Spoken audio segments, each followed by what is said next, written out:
কখনো যদি দেখেন কোনো অন্যায়ের বিরুদ্ধে আমি কথা না বলি, পরে সুম্মা এসে যদি দেখেন আমি এই মিম্বরে আছি, আপনাদেরকে বলা থাকলো ঘাড় ধাক্কা দিয়ে জিজ্ঞেস আমাকে বের করে দিল। কারণ যেই ইমাম সাহেব মসজিদে বসে হক কথা বলতে পারে না, যেই ইমাম সাহেব মসজিদের মেম্বারে বসে আইনের বিরুদ্ধে কথা বলতে পারে না, যে ইমাম সাহেব মসজিদের মেম্বারে বসে ন্যায়ের পক্ষে কথা বলতে পারে না, আমি মনে করি ওই ইমাম সাহেবের মসজিদের মেম্বারে বসে কথা বলার কোনো অধিকার নয়।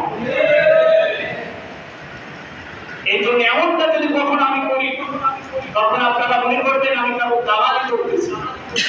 তখন কোনো দালালের পিছনে আপনাদের নামাজ পড়ার দরকার নাই, অনুমতি দিয়ে আপনাদের ঘাড় ধাক্কা দিয়ে আমাদের মসজিদ থেকে বের করে দেবে।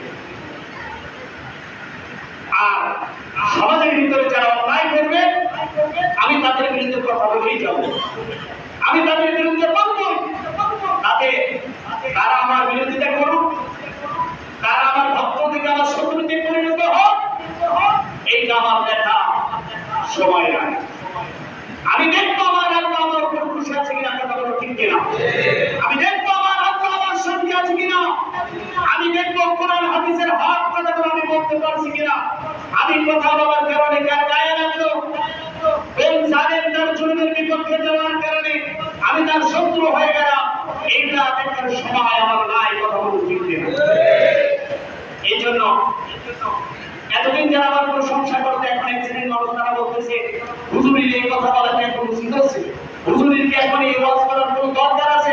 আর ভাই তোমার বাপ-দাদারা যখন বাংলাদেশে জুলুম করেছে তাদের বিরুদ্ধে কথা বলতে ছাড়ি না, তুমি তো কথা পুরো রাখা, তোমার বিরুদ্ধে কথা বলতে আমার করে যায়, কিন্তু আমার ভাইরা কথা বলতে না